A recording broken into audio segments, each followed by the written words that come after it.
If you clicked on this video, I'm sure it's because you are dogged by the perpetual question of what is for dinner? And I have good news that you do not need to be stressed standing in front of your fridge at 5 p.m. wondering what the heck you're going to put on the table. You can be free. Like, I'm going to set you free. You don't have to live life that way. You don't have to be, slaving in the kitchen for 3 meals a day. Like, there is another way, and I'm going to show you how that is. Welcome. If you're new here, my name is Regan Gracious, and I am the creator behind Foodie at Heart. I am a wife and a mom to two very young children.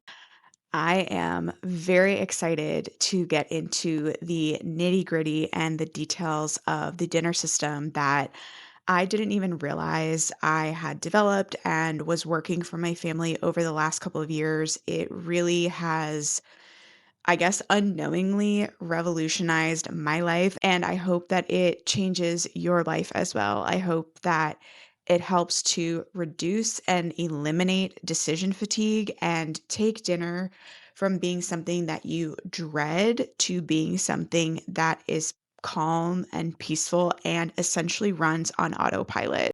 Everything that I discuss in this dinner system is actually written down in an essay on Substack. I will include the link in the description box so that you can go and check it out. Okay, but before we get into the meat and potatoes of everything, make sure that you subscribe, hit the thumbs up button, and hit that notification bell so you never miss a video.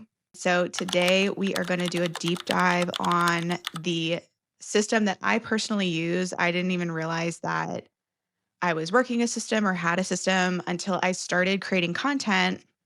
And I kept thinking to myself, okay, like maybe I could make a digital product that solves this problem about meal planning. But I personally don't even really use meal planning. I don't really, not meal planning, I'm sorry, meal prepping. Um, because I definitely do plan my meals, but meal prepping. And I realized over time, I don't know how, but I was like, I already have a system that I'm using, and I should just share that with other people. I quite literally am never stressed about what's for dinner. I am never standing in front of our fridge at 5 p.m. saying, like, I wonder what I'm going to feed my family tonight. That never happens. I may be asking myself that at 3 p.m., but I am not asking myself that at 5 p.m. And so I'm going to walk you through the system that I use. It is so ingrained in me now that I quite literally never think about it. I'm working it every single day. It's just on autopilot. Okay, the first step is decide before 5 p.m. If you are not willing to do this one step, I do not think that this system is for you, which is totally fine, but that really is like there are a couple of things where it's like it's just kind of a non-negotiable. So, if you want to move from a place of chaos and never knowing and feeling stressed to a place of calm and peace around dinner time, you need to decide before 5 p.m. Even if that decision is at 3 p.m. and you're taking ground beef out of the freezer and you're like, okay, we're going to do tacos for dinner. That is still before 5 p.m. That's totally fine. It's just like you're not frantic at the last minute. You've already made the decision that you know what you're going to have for dinner. What I typically like to do, I take about 10 to 20 minutes every weekend to look over our calendar and plan for the week ahead and plan accordingly. The second step is you need to be honest with yourself about how many nights a week you are actually willing to make dinner. It is somewhere probably between 3 and 4 nights a week, not 7. I personally cook probably between 3 to 5 times a week. I'm also recipe testing and things like that, and sometimes there's not enough leftovers for it to stretch, so I'll have to cook for an extra night, but I am not cooking every single night. I don't want to be doing that, and I will get into how I'm able to only get away with cooking 3 to 4 nights a week later in the video. The next step, this is step number 3, is to shop your fridge, freezer, and pantry before making a grocery run or a grocery order. You need to go through and see what is already available to you, what is about to expire, what needs to get used up, what's about to go bad, what do you already have on hand, and as you are going through your stockpiles and your resources, it's like Settlers of Catan, you are gonna ask yourself, "What do I already know how to make?" So in tandem with that, let's just say you're walking through and you see, "Okay, I have some feta that needs to get used up, I have some Kalamata olives, and I have some chicken thighs in the freezer." Okay, great. I am going to do a Greek chicken kebab salad. I just need to go to the store and I need to get hummus, pita, and maybe like some mixed greens. So when you do your grocery order, you are just filling in the gaps. You are not starting with a recipe that you don't know how to make and then buying selective ingredients that you may also not know how to use except for that one recipe. And then they sit in your pantry and you never use them again. So this way, it's like you're reducing waste and you're using things that you already have on hand that you already know how to use. And I could probably make a whole other video. Please comment below if you would like me to do this about how I do my meal planning and grocery shopping in tandem, but I'm not going to get into that in this video. Okay, step number 4. Now, in tandem with step number 1, this is probably like the kingpin of this entire system, and that is batch cooking. Batch cooking, okay? This is how I get away without spending 6 hours in the kitchen on my weekend. I am not interested. I'm not interested in so many things. I'm not interested in spending that much time in the kitchen on the weekend.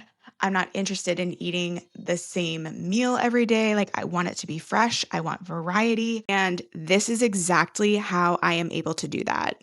So, making a recipe that only lasts for one meal is a huge, huge no no in my household. I cannot tell you, there is nothing that grinds my gears more than cooking one of the 4 nights that I'm cooking, and for it to only last for one meal. No. No, we say no to that. And so the concept with batch cooking is just you're just making a little bit extra. That's what it is. And I'm gonna insert a clip of exactly how this worked out for me and my family the other night. I was making the Greek chicken kebab salad, and I will show you exactly what that looked like. Please forgive, it is like absolute carnage in my kitchen, but take a look at what it is. This is live action footage of me batch cooking. I prepared some raw carrot salad. I'm going to continue to chop up the rest of these cucumbers to have on hand for lunches and whatnot. I made a batch of hummus. And then when I say batch cook, like I mean batch cook, I used 3 packages of the Costco boneless, skinless chicken thighs. I made these 2 sheet pans of the Greek chicken. Y'all, okay, I forgot how freaking good this recipe was. Absolutely slaps. I made a little what is this? Greek dressing. Okay, so like when I say I'm cooking 3 to 4 nights a week, this is what I mean. My kitchen looks like absolute carnage right now, but this is going to feed us for at least another dinner and probably another lunch or two.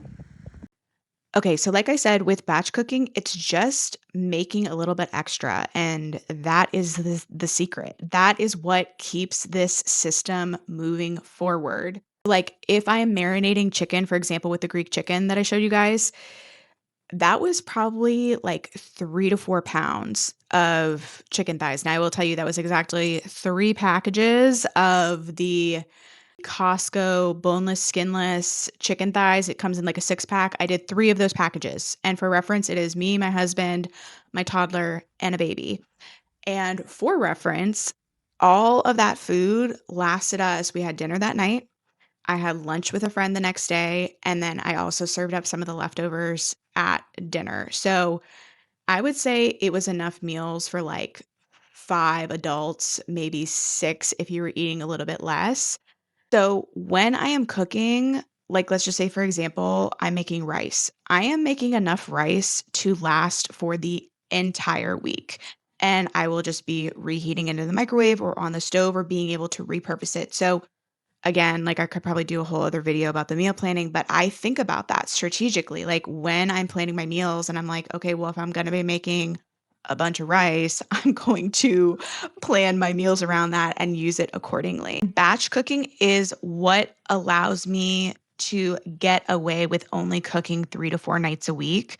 I will talk about this more in depth in one of the later steps in the video. The fifth step is intentionally pick nights not to cook. So, like I said, the first step of the system is to sit down, look at your calendar for the week and say, okay, what do we have coming up? Like what are going to be our busiest nights of the week?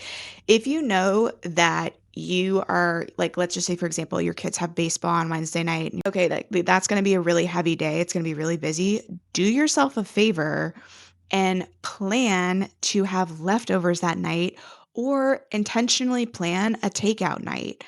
I think that sometimes there can be a lot of emotional baggage surrounding takeout, and it really doesn't need to be that way. But the difference between, oh my gosh, the kids have baseball on Wednesday, I completely forgot. What are we going to do for dinner? Ugh, like, I guess we'll just order pizza versus, okay, the kids have baseball on Wednesday. I know it's going to be a super heavy day. We are going to go ahead and order pizza that night. Or that is a very different emotional disposition. I think, especially as moms, I feel like it can come with a lot of guilt, or maybe you're, feeling stressed because you weren't anticipating spending that money, but you feel like, well, I need to feed my kids. Like, I need to get something on the table. So, like, let's just go ahead and order pizza. And I think we all know that the economy is absolutely crazy right now and all the prices are jacked up and through the roof. So it's like that can be very stressful and add up to, making a decision that you weren't intending to make. And I promise you, by just taking like 10 to 20 minutes at the beginning of your week, you could completely eradicate that and come at it from a place of feeling prepared and making that choice in freedom. Like, even if it's just as simple as we are going to throw frozen pizza in the oven and do a Caesar salad kit. And like I said, intentionally picking nights not to cook, I think probably about 2 years ago, I made the decision that Thursday nights and Sunday nights were leftover nights, and so I quite literally never think about what is for dinner those nights. I just open up the fridge and reheat, like, whatever is available to me, and if it's, like, not quite enough for a meal, maybe I bulk it up a little bit with, like, some olives or some cheese, just like charcuterie, little like snacky things. But even if it's like random, bits and bobs and whatnot, it's still a meal. And I did not have to cook it, which is great. That is the best part. Also, notice how I keep saying decide. This entire system should help you to reduce decision fatigue in your life. Okay. Like, that is the whole point. Obviously, I'm a mom. I feel like my algorithm is like serving up stuff about a lot of moms who are stressed and it's chaotic and they're throwing like chicken nuggets at their kids. And it's like I am not judging that whatsoever. I'm just saying it doesn't need to be that way. You just need to decide and then follow through with that decision. Rule number 6 is one that I will live and die by, and that is you should be able to make it blindfolded.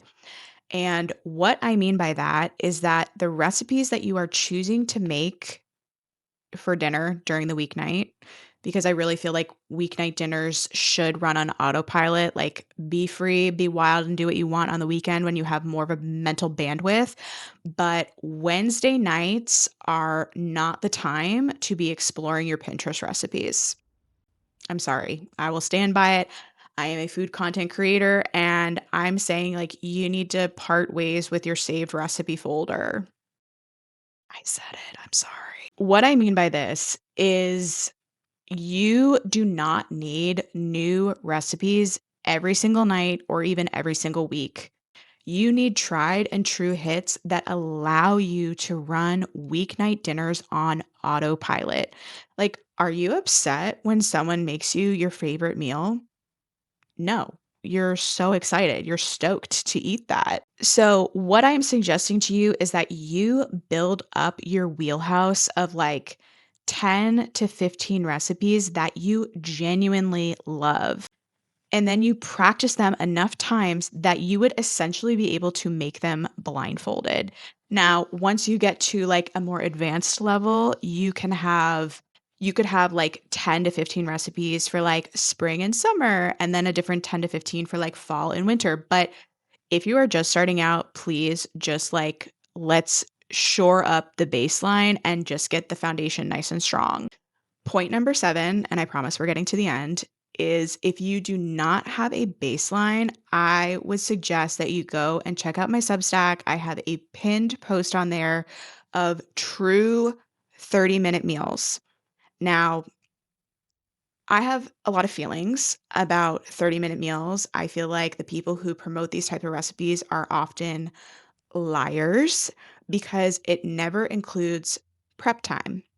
And I'm like, that's very misleading when you were thinking you were going to get a meal in 30 minutes and suddenly it's an hour and 15 minutes later. Excuse me. Like, what is happening? So, like I said, this post is pinned at the top of my Substack page, very easy to access. And this is a great starting point because A, there's not a lot of options. That reduces decision fatigue for you. There's not like 100 recipes to choose from, like, less is more. The second thing is that they truly are 30 minutes from start to finish. I would not be posting it on there if that was not the truth.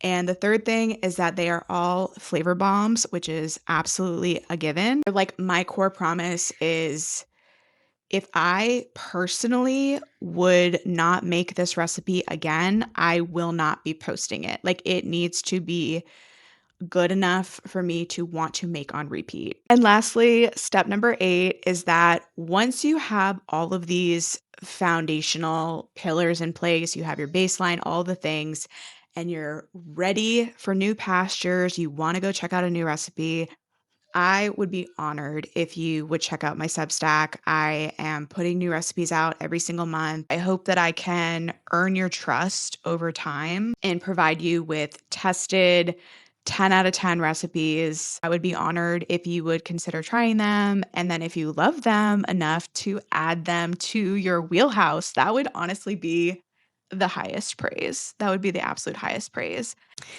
If you love this video, if you wouldn't mind subscribing, hitting the thumbs up button, hitting that notification bell so you never miss a video. Thank you so much for being here and spending your time with me.